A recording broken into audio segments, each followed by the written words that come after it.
Now it's time for Toker Talk Radio, the voice of the marijuana nation. What are you people? On dope? Where you can toke. I inhale frequently. Or you can talk. I experimented with marijuana and didn't inhale. Or you can toke and talk. 10 federal criminal penalties for possession of up to 1 ounce of marijuana. While we talk about toke on Toker Talk Radio. So, by the way, when it comes to pot, if you're 40 years old, you live in a log cabin in Oregon, you got 12 giant pot plants in your backyard, have a ball. Live from beautiful Portland, Oregon at Rolla J Studios. Hey, this is great. Just not cannabis. Plus your calls live at 971-533-7111. They're walking on their pants with their cap on backwards, listening to Enema Man and Snoopy Poop Dog. What's to keep somebody from getting all potted up on weed and then getting behind the wheel? Gateway theory doesn't work. It's a reality. Holland, is it real? Don't tease me. We're locking up people that take a couple of puffs of marijuana, and the next thing you know, they got 10 years. And now, here's your host, the guru of ganja graphics, the sultan of sativa statistics, and the worst nightmare of a reefer mad prohibitionist. A polite, perspicacious, productive pothead with a propensity for PowerPoint. Radical, Russ Belville. All right. Welcome back, everybody. It's hour 2, Toker Talk Radio. Phone lines are open at 971-533-7111. If you got something to say, a question to ask, a topic to ponder, I'm here for you. Here for you every day, 4 p.m. Pacific Time, Monday through Friday. And I'm serious about that phone line, 971-533-7111, because I get people that disagree with me, and it's fascinating to me. I get them that they disagree with me online, and some of them I even see them at events, and they want to challenge me. You're wrong. You're wrong about, whatever. You should have so-and-so on the show. You should have me on your show to show you how wrong you are. Okay. You're invited.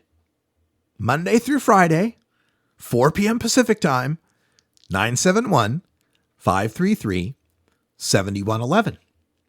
And we have a policy on the show. Your first 2 minutes are completely uninterrupted. I'll give you the first 2. Make a case in 2. And generally, if you're making sense and you're not, calling people names and stuff, I'll let you just keep going on. Because it's something I call the jam session principle. Got to realize, folks, I come to this gig from being a club musician. I played music in bars for years to pay rent, among other things. Did computer work too, but a lot of music playing. Played bass, sang, and hosted a lot of jam sessions. I did these blues jam sessions a lot. And it was always fun. I always loved playing the jam session gig because you played, generally in club music, you play 4 sets or 5 sets, 4 or 5 hours, right? And you get paid $50 to $100, depending on what it is, right? Well, for the jam session, you also did the same gig, right? You have your band, you play your 4 or 5 sets, and you get paid whatever you get paid, right? But if you're the bass player and the bass players are showing up to jam, well, they get up with their basses and they play, and you sit there in the crowd and you're still getting paid. It's a pretty nice gig running the jam session. Sometimes you have to suffer through a couple players that aren't so good, and then sometimes you got to suffer through a couple players that kick your ass. It can go either way, but it didn't matter because you're getting paid, right? Well, that's my attitude toward call-ins, right? You want to call in and talk for 5 minutes about the Jack Harrer initiative? Call in. I'll let you talk. I'm not a mean guy. I come off mean, maybe. I think sometimes people are afraid to call me because, I go off in rant mode against, a Kevin Sabet or, somebody who's full of reefer madness or whatever, and they think they're going to get attacked, and I'm not going to attack you. I'm interested. When people disagree with me, I think it's fascinating. Right? Because I usually study my stuff pretty well. I usually look stuff up. You know me. I usually look stuff up and try to have a very cogent, well-formed, logically supported opinion. I argue with myself a lot before I say some of these things. Like, I try to tear down my own arguments before I throw them out there.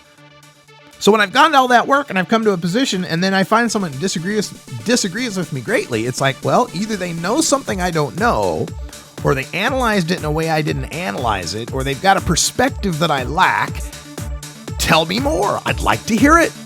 I'd like to know more. I can only benefit by gaining more information. Anyway, we're going to take a break. We'll talk more about the news of the day, including a suggestion from our chat room about protesting Oktoberfest. Interesting thought. We'll get back to it right after this. This is the Russ Belville Show on CannabisRadio.com.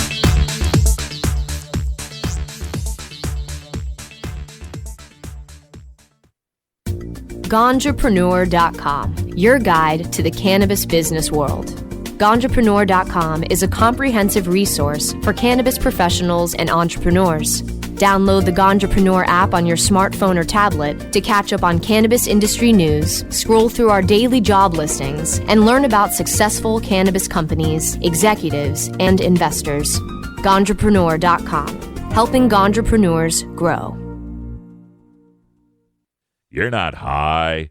You're listening to the Russ Belville Show on CannabisRadio.com. We need to build a wall. Okay. Maybe you're high, too. Chronicling the latest cannabis industry news and headlines. Well, with 4 states with tax and regulate and the District of Columbia. The state of cannabis. Oh my God, it's refreshing. We have people that generally wouldn't speak on behalf of cannabis for fear of retribution, fear of losing your practices, fear of many of those things, and find ourselves in a place that we finally can. Bringing you fact-based news and views and keeping listeners on the pulse of what's happening in the industry today. The state of cannabis. On demand anytime, only on CannabisRadio.com. The Fingerboard Extension has fretted instruments to enhance your creativity. It has new and used guitars and banjos from beginning to high class. The Fingerboard Extension has National Resophonic, Husson Dalton, Larrabee, Heritage and Recording King guitars, and Mike Ramsey, Wildwood, Gold Tone, and Recording King banjos. The Fingerboard Extension also has drum stuff, used gear, and parts. Stop by the Fingerboard Extension, downtown Corvallis, Oregon at 120 Northwest 2nd, or check out the inventory on the web at fingerboardextension.com and reverb.com.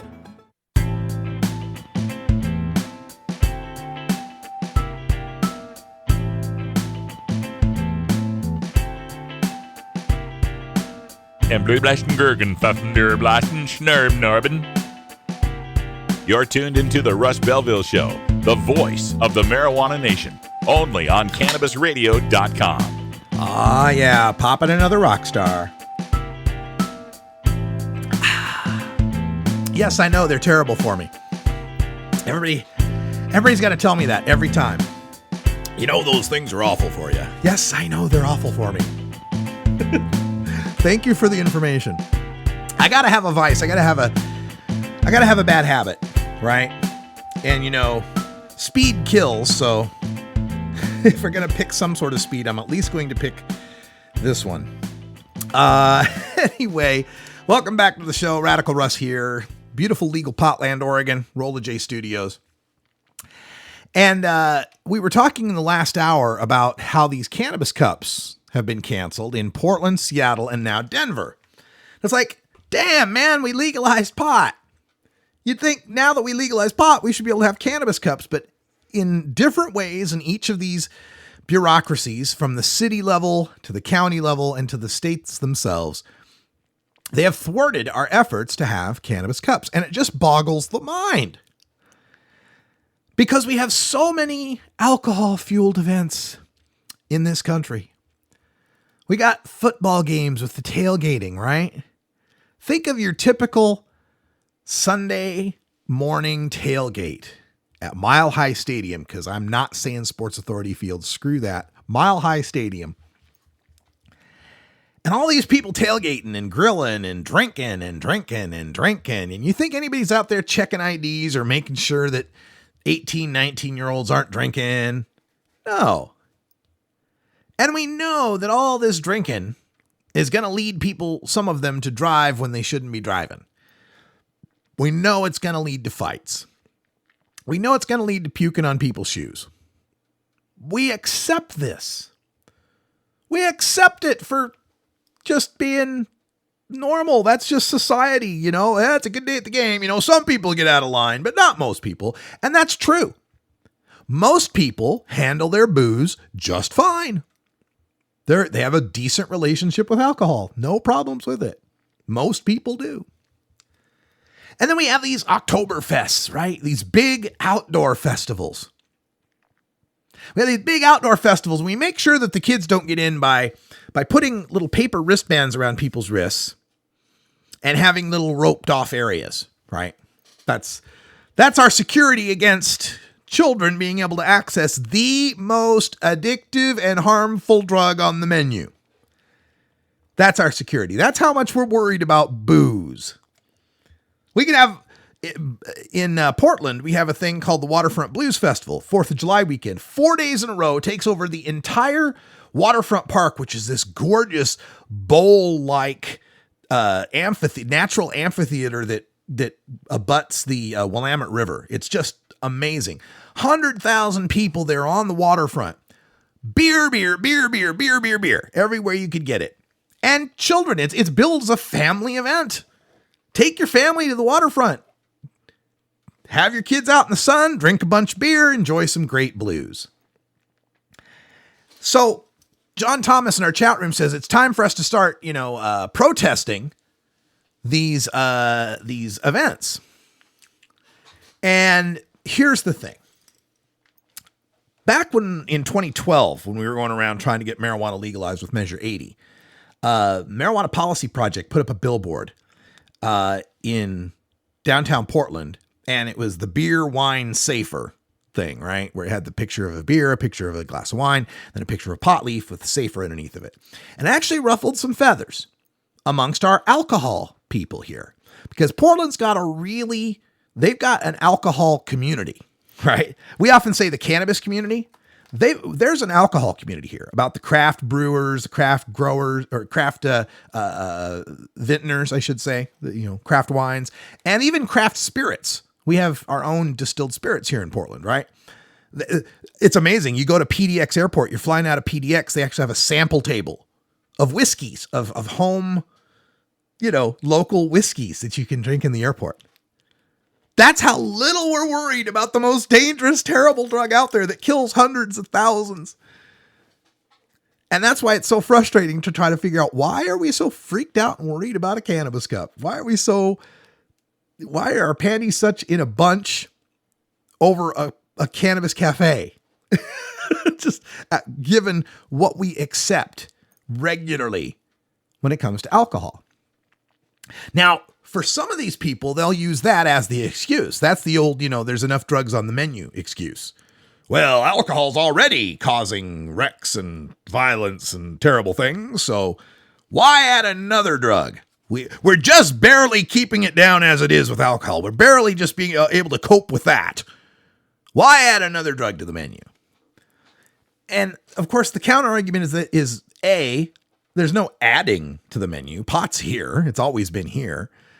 But B, when you add more choices to the menu, people will choose one over the other.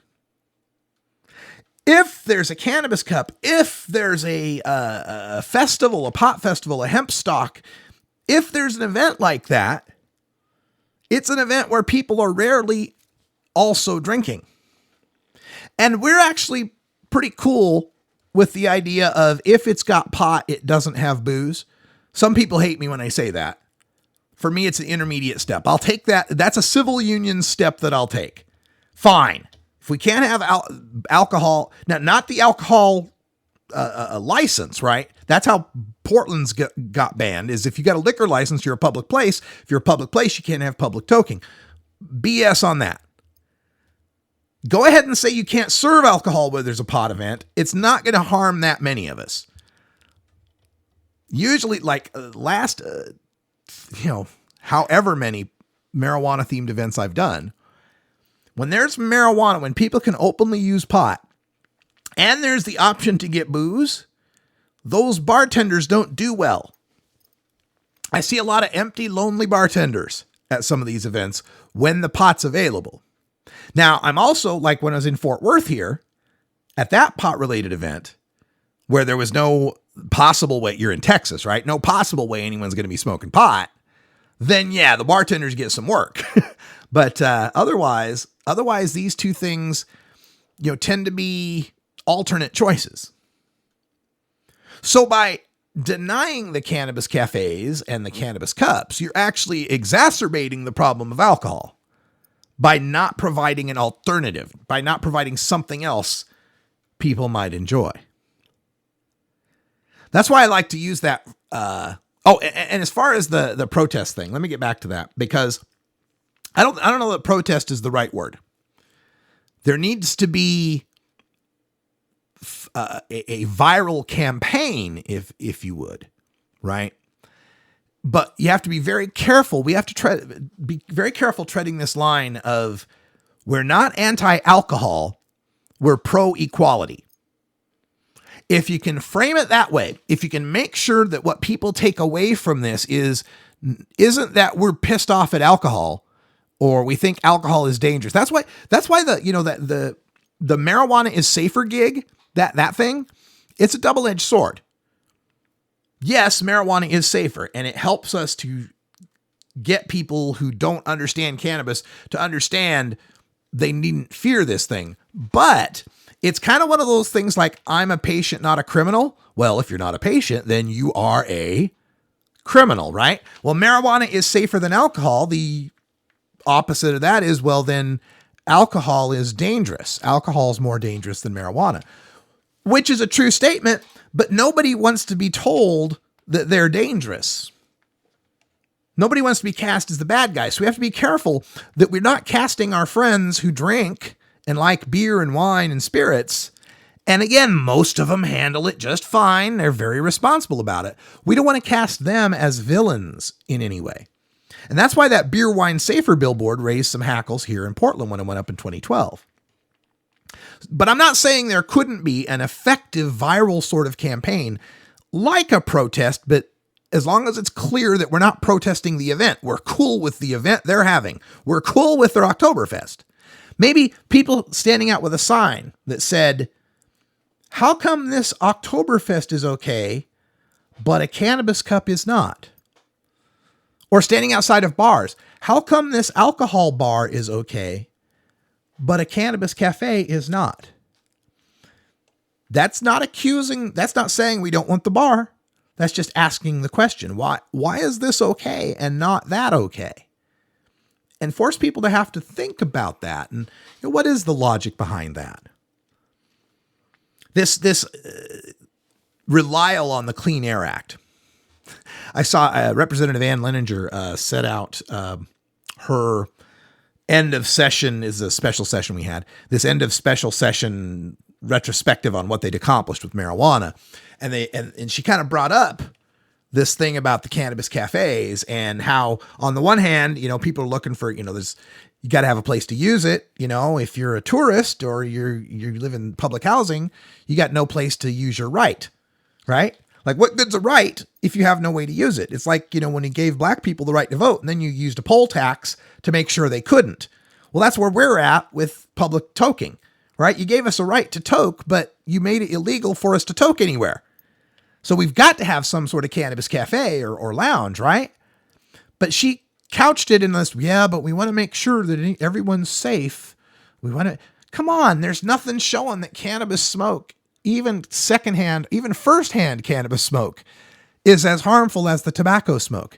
It's, again, setting these standards with tobacco and alcohol because they're the worst drugs there are, and then using those standards for cannabis, which is the least like those two drugs in its harm and its effect.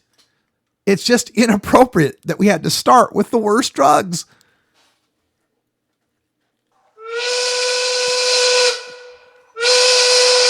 From now on, you will speak only when spoken to. Sir, yes, sir.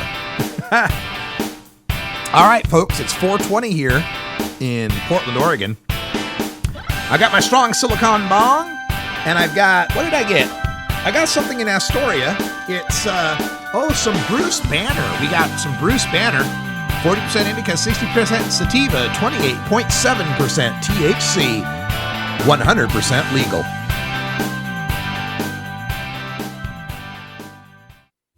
Great websites today need expert web design and development and need to be e-commerce ready and mobile friendly. But building a marketable and profitable website can be an uphill climb. Ready to make your new website or replace your existing website? Think Orange as the new way to get in the black. Orange Hill Development works with Fortune 500 companies and offer the same top quality development service at a fraction of what other providers charge. Brands like Absolute, Carlsberg, and Nestea trust Orange Hill Development. Find out why you should trust your website with Orange Hill. Contact Orange Hill for a consultation today at orangehilldevelopment.com. The Russ Belville Show. Chat is for friends 18 and older. We expect our chat to be civil, mature, and free from excessive profanity. If you don't like these rules, there are approximately 6 billion other chat rooms with lower standards that you can visit. NORMAL stands for Responsible Adult Cannabis Use. If cannabis use is causing problems in your life, consider taking a break or seeking medical assistance. Consider ceasing cannabis use if you have a family history of mental illness. Don't drive or operate heavy machinery while impaired by cannabis use. Cannabis use is not without risks, even though the risks may be far less than those posed by legal drugs. When you are starting up a medical cannabis business, you want a fired-up lawyer who understands the needs of cannabis consumers. The law office of Lauren Vasquez is your fired-up lawyer for the cannabis industry. Visit her website, fireduplawyer.com, or call 1-855-MMJ-LAWS for more information. That's 855-665-5297 for Lauren Vasquez, your fired-up lawyer, or email fireduplawyer@gmail.com.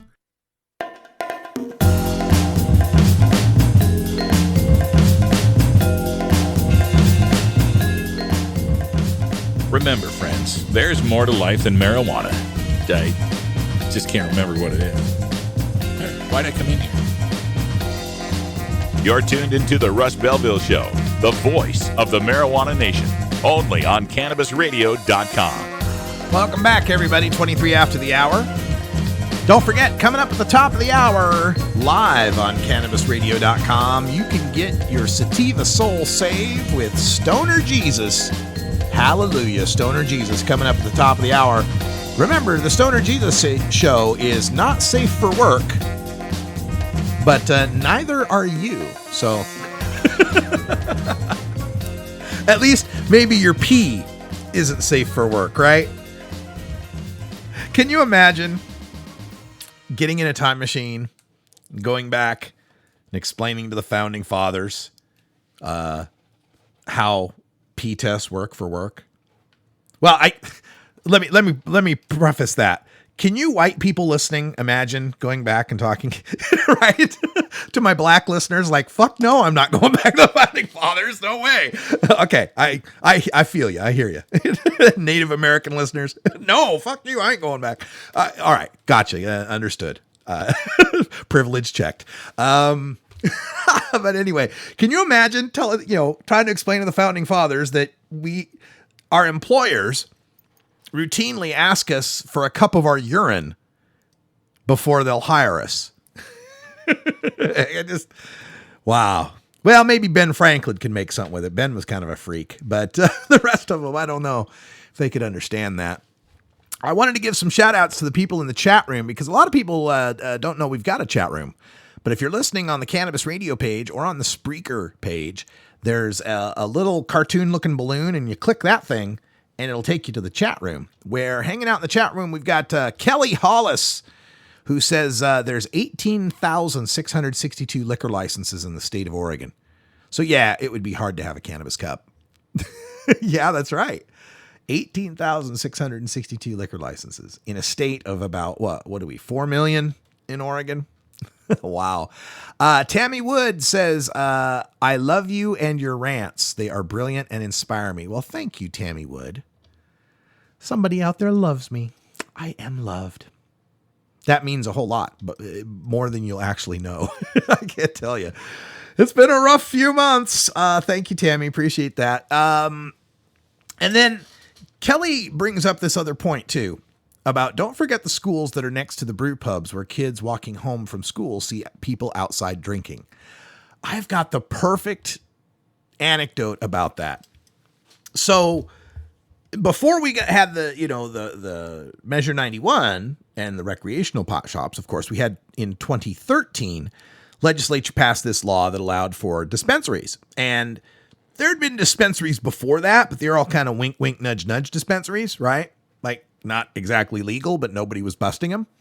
But in 2013, they were made legal. And so it became this issue about where these places are going to locate. And as usual, they brought up that you can't be within 1,000 feet of a school or a playground or a church or a library or all that kind of crap. And I'm just throwing them out. I don't know if that's exactly our law, but that kind of crap.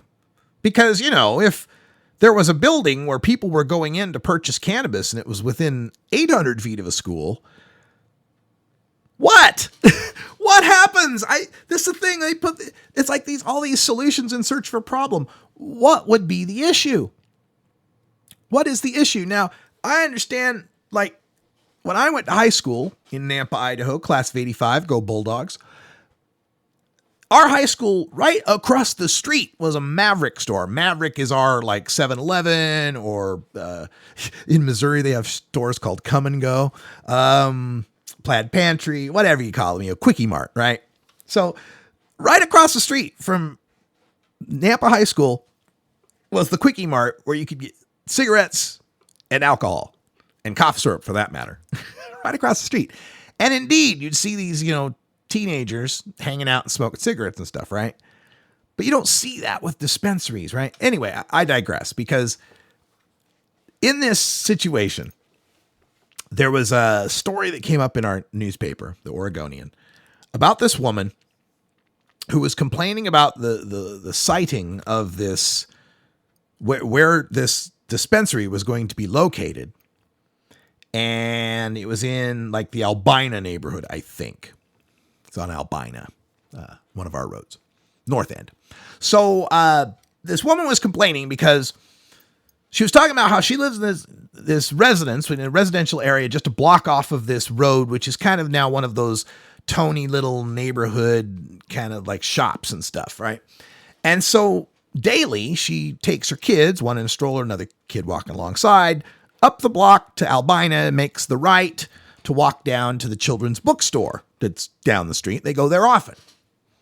She was upset because this dispensary will be located within vision of where she's walking the kids. Now, they wouldn't be walking by the dispensary. To take the right to go to the children's bookstore, the dispensary would have been off to her left. It would have been right there, but they wouldn't have to walk in front of it. It was like an address over on the left, kind of to the corner, if you can visualize it, right?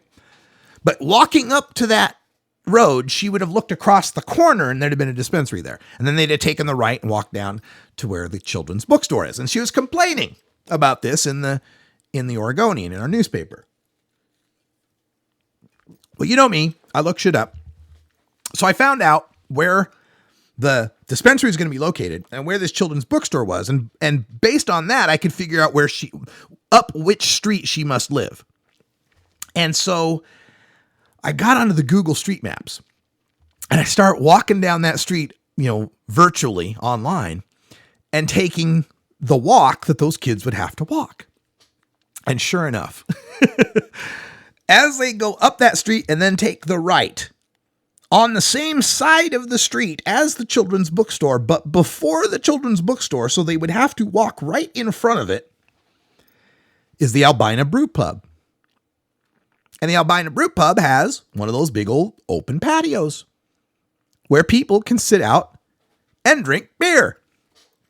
And often do, because again, there's one of those nice little Tony neighborhood, pedestrian friendly kind of shopping zones. So the lady was upset that they'd have to look across to a building, out of the way of where she's walking, a building that would be limited in its advertising, that would have to be no products visible from the public, right? Either frosted glass windows or just walls, right? Where there's a person at the door that checks your ID that then has to buzz you through another door to get into where the cannabis products are. And then there's, you could get a limited amount of cannabis products, and then they have to be in child-resistant containers that are then put in opaque bags, paper bags. So she's upset that while walking the kids, they might see some adults go into a building and come out with paper bags. Like, that's all the kids would see, right? But then they're going to take the right and walk down the street along the sidewalk and be within feet of numerous adults drinking a bunch of craft beer on their way to the children's bookstore. Now, if that wasn't funny enough, it gets better. The Albina Brew Pub, on its edifice, right there, front wall, as you're looking at the thing, big copper metal kind of letters. Albina Brew Pub, right? Big old Gothic kind of letters. And sprouting, coming out on an arm, kind of like a sign, an awning, if you will. Coming out, this metal sculpture is a big old hop. Twice the size of my head, at least. A big old hop right there. Albina, big old hop, brew pub. And a patio with people drinking beer. So the lady can't bear to have her kids see a bunch of adults go into a building and come out with paper bags of plant material that is related to the big old bud of hops.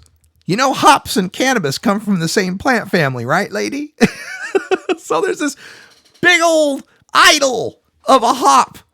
You'd be sacrificing virgins to this thing that the kids can walk by every day. Hops. Oh, we can walk by that. But oh, God forbid we see adults go into a building that you can't see in to get a product the kids can't see. And even if someone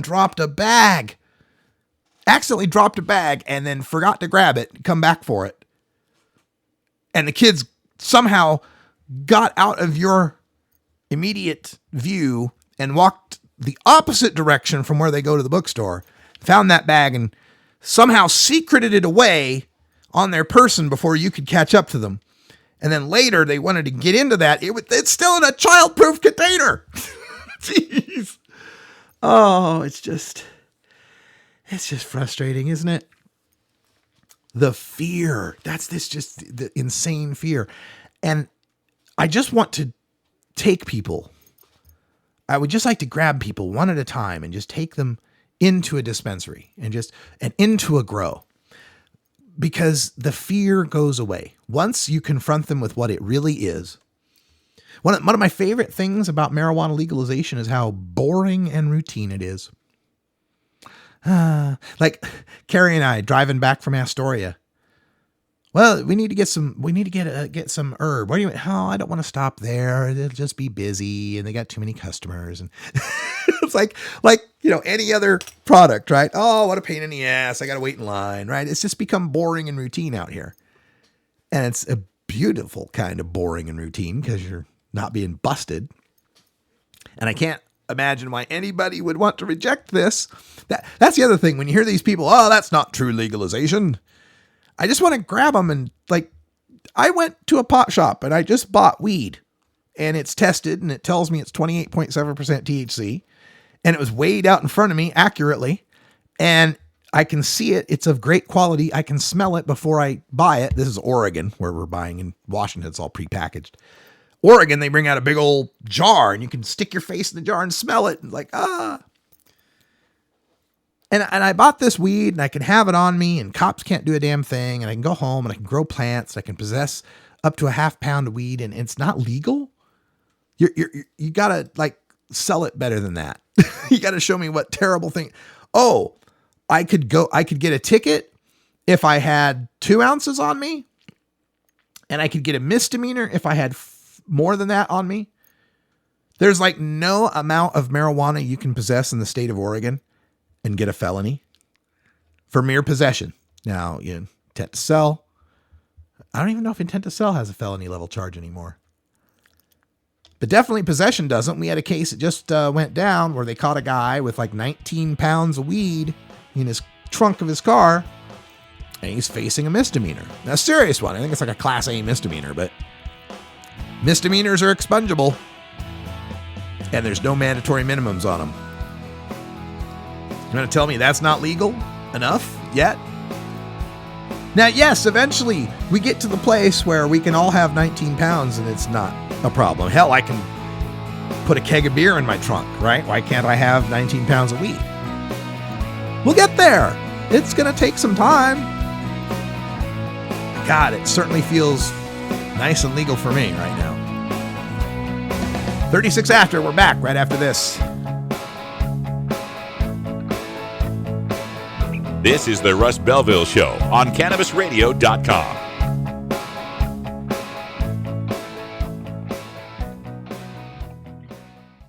The next generation of vaporizers has arrived. Vuber vaporizers are blazing the way with unparalleled technology for oil, concentrate, or dry flower pens. Providing unsurpassed customer service and expert craftsmanship, Vuber vaporizers use cutting-edge technology, providing a power-packed, smoother vapor with a lifetime guarantee. Experience vaporizing the way it was meant to be. The Vuber way.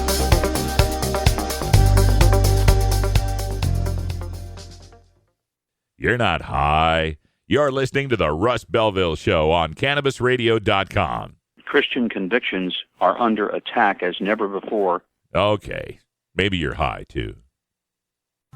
Doc Rob, the concierge for better living. Cannabis is just one of the many great plants that we have on this planet called Earth that we can use consciously and intelligently to improve our well-being. Take a real, raw, inside look at healthier living while sharing great ideas and improvements for a better quality of life. Learning to live and live well is a lifelong process. This is a journey. You could be 80 years old or 8 years old. You can still learn something that's going to make tomorrow a little bit healthier, a little bit easier, a little bit happier, a little bit better. The concierge for better living with Doc Rob.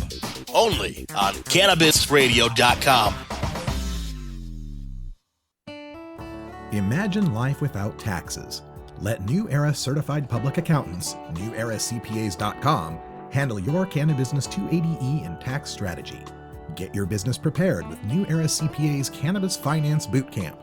NewEraCPAs.com, with years of experience in the industry, we are one of the nation's leading accounting firms for growers, dispensaries, and ancillary companies from Washington to California.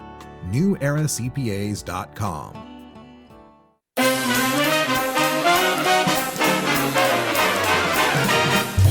Warning, hits taken on this show are larger than they appear. Do not try this at home. These people are professionals.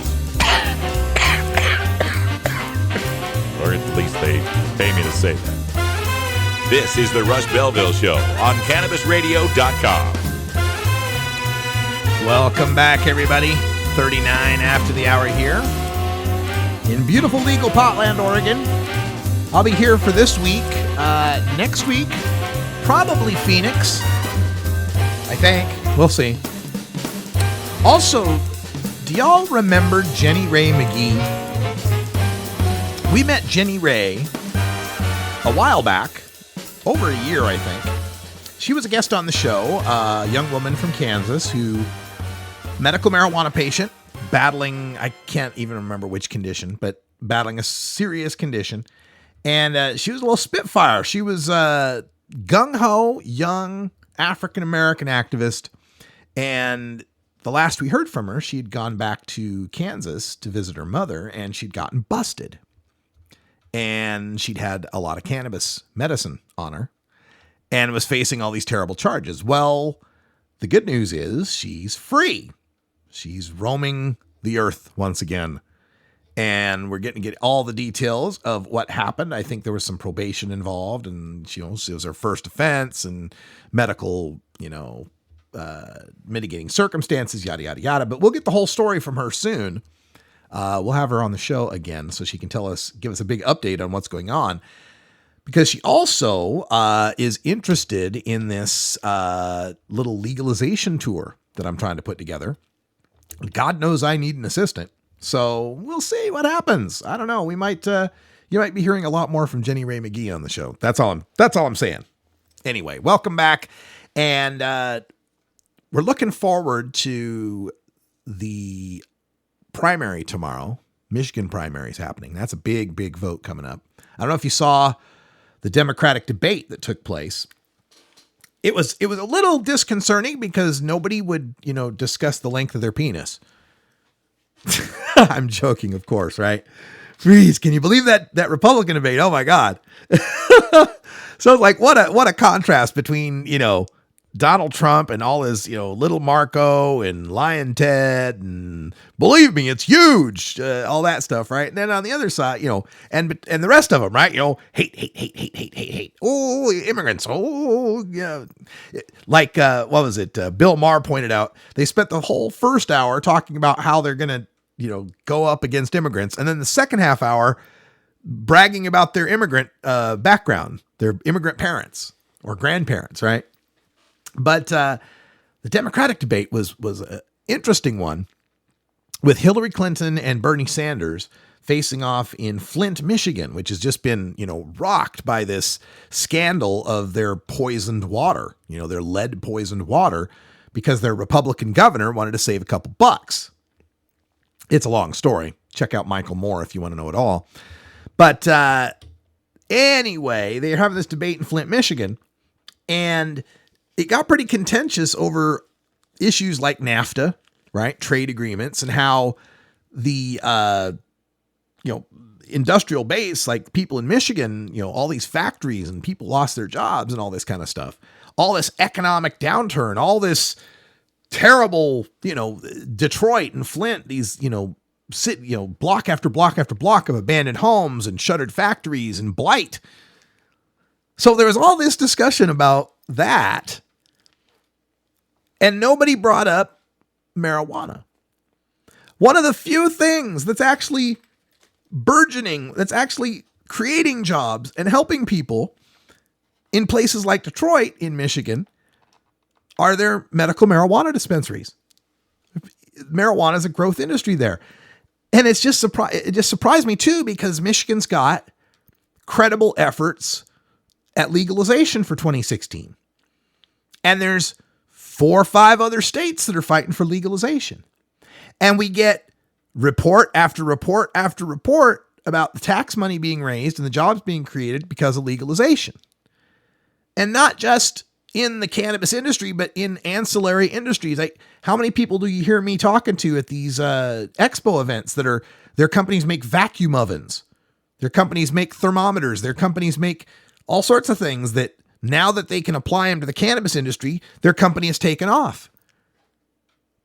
Marijuana is an economic engine of the 21st century. So when you're in Michigan, you're in Detroit, you're in Flint, and you're talking about the economic devastation and all the lost auto industry jobs and these shuttered factories, and there's this 800-pound hemp elephant in the room just sitting there like, could someone bring up weed, please? You want to help the people of Flint. You want to help the people of Michigan get some good paying jobs. You want to rebuild an economy. Hello. On that hemp side alone, I mean, think about retrofitting a GM parts factory to be a hemp processing factory. You're in Michigan, nice central location, well-established trucking and transit and train, everything you need to get your product back and forth. You can pull from all of the upper plains and all this area that's going to be such great prime hemp farming. Hell, Michigan will have plenty of great hemp farming too. And you could put people back to work. You could retrofit those factories for the hemp processing. We are just a couple years away from this hemp battery technology taking off. If you're an investor out there, You got some money to throw around? Send it my way. But after you've sent some to me, think about investing in, you're throwing it away on me. I'm a journalist. I'm a news guy. I hope to break even, but see what a lousy salesman I am. But anyway, you want to invest in this hemp battery technology in whatever companies come up to put it together, because this is amazing. If you don't know about this, this is where, okay, so when you make a battery, you have to have this superconducting material, right? And you have this graphene semiconductor. I'm not sure if I got the right terms right, but anyway, graphene is the technology we use now, and graphene is a carbon type molecule, and it's used for the battery storage, right? Its storage capacity. Problem with it is it's spendy as hell. It's really expensive. I mean, relatively speaking, especially when you're talking about making big ass like Tesla batteries to power a home, or the big batteries you have in a Prius or a Leaf, those hybrid cars, right? Big batteries that have to store a lot of juice for a long time, right? So there's kind of this economic hurdle to clear when it comes to battery technology. It's gotten cheaper, but it's still spendy. Not so spendy that you're going to jack the price of a Prius up to where consumers can't purchase one, but still spendy enough that I can't purchase a Prius, right? And the bigger picture on this is when we're looking at alternative energy sources like renewable, like solar, like wind, like tidal, geothermal, all sorts of different alternative natural energy sources, especially solar, that we should be tapping into. The problem with it is we have this grid, this electrical grid that relies on there being a constant source of power. It's this alternating current power, and we need this kind of a constant flow of power. And again, I'm simplifying the hell out of this because honestly, I'm not Neil deGrasse Tyson. But I'll do the best I can. But you need this constant flow of power in a power grid. And the problem with solar is sometimes it's dark, sometimes it's cloudy. Problem with wind is sometimes the wind don't blow, right? So you can't have a constant source of supply that you need to power the kind of grid that we have. So what you would do then is when it's sunny or windy, you'd push this power into some batteries. And then when it's cloudy or not windy, you've got that reserve power in the battery to keep this constant flow that you need. Problem with that is now we're not talking about batteries that are powering a Prius. Now we're talking about batteries that are powering a city. Now that cost problem with the graphene becomes a little more problematic. This is where the hemp comes in. The scientists now are finding out that hemp fibers, processed the right way, can have almost identical properties to these graphene fibers when it comes to battery technology, but they cost 1/1000th the cost. Now it's working, isn't it, right? 1/1000th the cost. Now we're not talking about Prius battery cost. Now we're talking about Duracell battery cost, okay? We're talking a massive difference in the cost to the point where now the solar and the wind and the tidal, to be able to build the huge battery banks you need to capture and store that power for a long term, becomes well within cost parameters, becomes super affordable. Now, problem is, at this point, don't have a lot of local sources of hemp for this graphene. You have to import it, and once you start talking about importing, even from Canada, you're adding costs there for your production. And we need to process it. And this new process of making these fibers is still spendy. They haven't standardized it. They haven't got the factories built and all that. That's where Michigan comes in. That's where we start retrofitting these Michigan plants, and especially since these hemp battery technologies will become part of the new hybrid car fleets. We start tying the auto industry into this. We start tying in all these workers who have experience with autos onto this new hemp battery technology, and bam, Detroit's thriving again. Flint is thriving again. Michigan is thriving again. But that only happens if we get people in elected office who can see this. Now, Hillary Clinton, I think she will see this as soon as you and me and everybody else sees it, and the polls say that everybody sees it, and then she'll probably see it. Bernie Sanders is on this shit right now, folks. Bernie is calling for the descheduling of marijuana. If marijuana is descheduled, hemp is completely legal. Hillary Clinton's talking about, well, we should study it and maybe move marijuana down to Schedule 2 and maybe tinker around the edges. You think that's going to be any sort of quick resolution to the industrial hemp situation? No, I'm putting my money on Bernie. And if you're in Michigan listening to me, get out to that caucus, it's a primary in Michigan, I think. Get out to that primary tomorrow and make sure you vote. And vote for Bernie, the only candidate who's running right now in the Democratic or Republican parties who is for the descheduling of cannabis. End this madness. Take it off the list.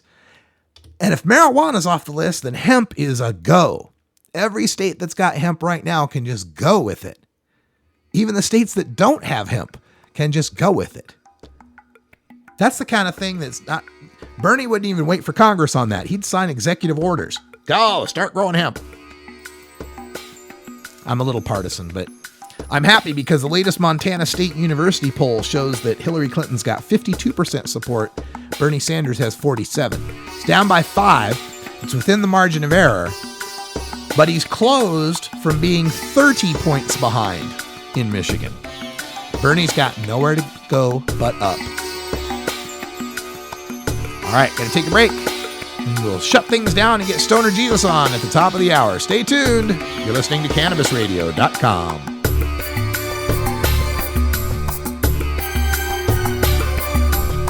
This is the Russ Belville Show on CannabisRadio.com.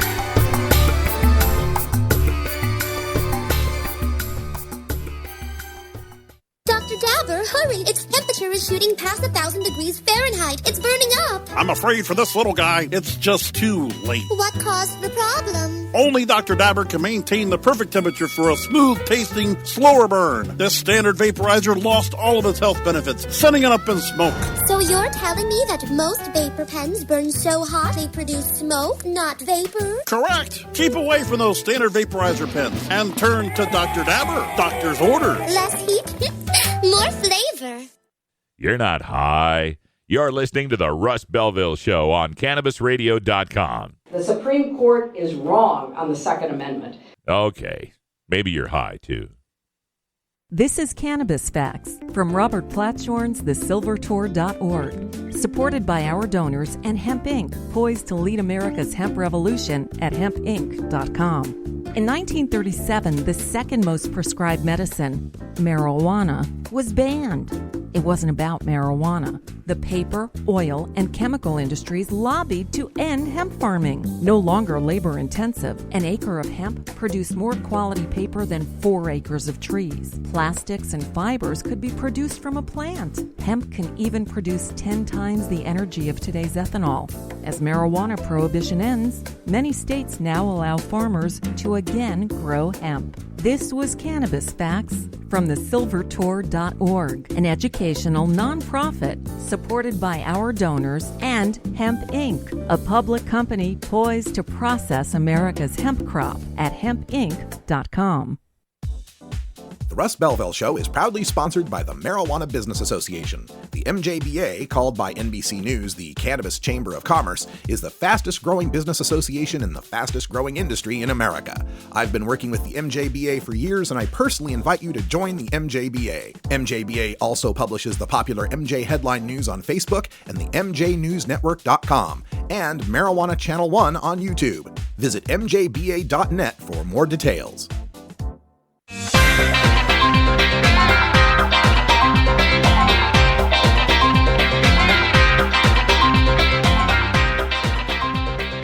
Yarr! Thar be pirates here! Har, har, har, har, har. You're tuned into the Russ Belville Show, the voice of the marijuana nation. only on CannabisRadio.com. All right, folks, closing up shop here at Rolla J Studios. Getting ready for the Stoner Jesus show coming up at the top of the hour. Stoner Jesus will save your soul. I don't know what from, but that's between you and Stoner Jesus. I meant to ask, is there a Stoner Holy Spirit? I just was wondering. So pretty excited about heading down to Phoenix, probably next week. Folks, my life is just so completely open-ended right now. Getting divorced. I have no home. I have no property. Well, I have a 10 by 10 storage unit. I don't own a car. And I am just basically going to live from gig to gig to gig. And since I'm not tied down by anything, I don't have a whole lot of need to have firm plans. So I know I'm going to Phoenix. I just don't know exactly when, maybe next week. So anyway, heading down to Phoenix eventually and putting in some work with my friends at CannabisRadio.com. We're going to build this network up. And also, for you longtime listeners to the show, you'll remember our good friend Wiz Calico, right? Calico Castile was my intern when I was working for Normal, and I was doing Normal Show Live, which is what this show evolved from. And Calico did an internship with me. He actually got college credit for coming in and doing Normal Show Live with me. And he ended up going to Normal events and so forth. And it was his introduction to the cannabis community, basically. Got him involved into activism. Well, after Normal, he did his year. He went off and did his thing and, bunch of stuff. And not that we ever split ways, right? We just went and had lives. Well, now it's come full circle. It's Hakuna Matata. It's circle of life, man, because now Calico is working with us at CannabisRadio.com to handle ad sales and promotions. And he went to the cannabis business event that was in the Bay Area this last weekend. And we might get him back on the air doing the Irie Island Hour. You never know. Anyway, if you're interested in sponsoring the Russ Belville Show as I go all across the country and expose your brand to lots and lots of people, shinepapers.com, I'm looking your way. Well, let me know, and I'll forward that request to Calico, and we'll get you set up. For everyone here at CannabisRadio.com, I'm Radical Russ. Thanks for joining us. Stoner Jesus is next, and until next time, take care of each other, tokers. This is the Russ Belville Show. The Russ Belville Show is blogging and podcasting daily at RadicalRuss.com. You grow it, you dry it, you roll it, you smoke it. You take a seed, you plant it, you grow it, you dry it, you roll it.